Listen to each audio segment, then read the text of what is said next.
7 million light years. That is not a typo. Our entire Milky Way galaxy, every star you can see on the clearest night of your life, every star you can't see, all 400 billion of them combined, spans roughly 100,000 light years across. The Phoenix cluster spans 7 million. To cross it at the speed of light, not the speed of a spacecraft, not the speed of anything humans have ever built, but at the absolute physical speed limit of the universe itself, you would need 7 million years. And that is just the width of the container. Inside, hundreds of full galaxies, each holding billions of stars. Clouds of superheated plasma glowing at temperatures of 100 million degrees. Rivers of X-ray energy so dense they can be detected from across the observable universe. And at the center of all of it, like a gravity well at the bottom of a gravity well, the most massive single object ever measured. Most people who've heard of the Phoenix cluster have heard of what sits at its heart, but they've never heard of the heart itself. Today, we change that. If that number just broke something in your brain, you're exactly where you belong. Hit subscribe. Every week, we go somewhere the textbooks are afraid to follow. The Phoenix cluster sits 5.7 billion light years away in the direction of the constellation Phoenix. It was formally cataloged in 2010 through the South Pole Telescope, a millimeter-wave observatory in Antarctica designed to detect subtle distortions in the cosmic microwave background, the faint afterglow of the Big Bang itself. What the South Pole Telescope found was not subtle. The Phoenix cluster is classified as a galaxy cluster, a gravitationally bound collection of individual galaxies, hot gas and dark matter, all orbiting a common center of mass. But calling the Phoenix cluster merely a galaxy cluster is like calling the Pacific Ocean merely a body of water. It is one of the most massive galaxy clusters ever discovered. Its total mass, including all galaxies, all gas, all dark matter, is estimated at approximately 1 quadrillion solar masses. That's a 1 followed by 15 zeros. To put that in terms the human brain can attempt to process, if you took every star in the Milky Way and multiplied it by 1,000, then multiplied that by 1,000 again, you'd begin to approach the combined mass of what the Phoenix cluster contains. It is not merely large. It is one of the largest gravitationally coherent structures ever mapped in the known universe. And it is not peaceful. Here is what violent means in cosmological terms. At the center of the Phoenix cluster, in the region astronomers call the cool core, hot gas that should be cooling over billions of years is instead being constantly reheated, disrupted, and partially destroyed. The plasma temperatures in this region hover around 100 million degrees Kelvin. For context, the core of our sun reaches approximately 15 million degrees. The Phoenix cluster's gas clouds are running at nearly 7 times the internal temperature of a star. This gas is not sitting still. It is moving, churning in massive convective flows, being sculpted by the jets of Phoenix A, the ultra-massive black hole at the cluster's center, and cascading outward in X-ray shock waves that travel for millions of light years before finally dissipating into the intergalactic medium. The Chandra X-ray Observatory, one of NASA's flagship space telescopes specifically designed to detect high-energy radiation, has imaged the Phoenix cluster in detail. What it found looked less like a galaxy cluster and more like something alive.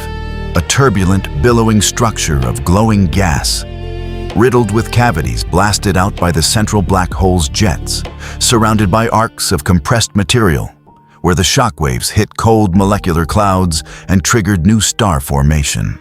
Everything you are picturing right now, multiply it by a factor of time. This has been happening for billions of years.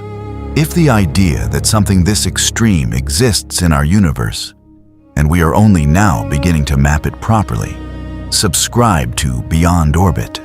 We go somewhere like this every single week. Now let's talk about what makes the Phoenix cluster genuinely unique among all structures of its kind. Most massive galaxy clusters are, in a cosmological sense, quiet. The central black hole at the heart of the cluster has run out of material to feed on. Its jets have long since shut down. The hot gas in the cluster's core slowly radiates its energy away, cools, and begins to fall inward, a process called a cooling flow. In most clusters, this cooling flow is interrupted before it can fully develop. The central black hole reactivates as new material falls in, fires off jets, heats the gas back up, and the cycle pauses. In the Phoenix cluster, that cycle has not paused. The cooling flow here is the most powerful ever observed in any galaxy cluster in the known universe. Gas is cooling and collapsing inward at a rate of roughly 3,000 solar masses per year, meaning every single year, the equivalent of 3,000 complete stars worth of material is falling through the cluster's center and piling up around Phoenix A. This is why Phoenix A has reached 100 billion solar masses. This is why it is building stars at a rate of 740 per year, the most vigorous star-forming region ever detected in any galaxy cluster. And this is why the Phoenix cluster doesn't look like other clusters when we image it. It is not in equilibrium. It is not calm. It is actively evolving, a system still in the middle of becoming something, powered by a feedback loop between the central black hole and the surrounding gas that astronomers have never seen operating at this scale anywhere else. The Phoenix cluster is not just extreme, it may be the most extreme example of the processes that built every galaxy cluster in the universe. Processes that, in every other case we've found, happened billions of years ago in the distant past and are now finished. Here, we are watching it happen in real time, which brings us to the question no one wants to ask out loud. The title of this video ends with 4 words, and we live near it, to be precise. 5.7 billion light years is not near by any human standard. It is not near by any spacecraft standard.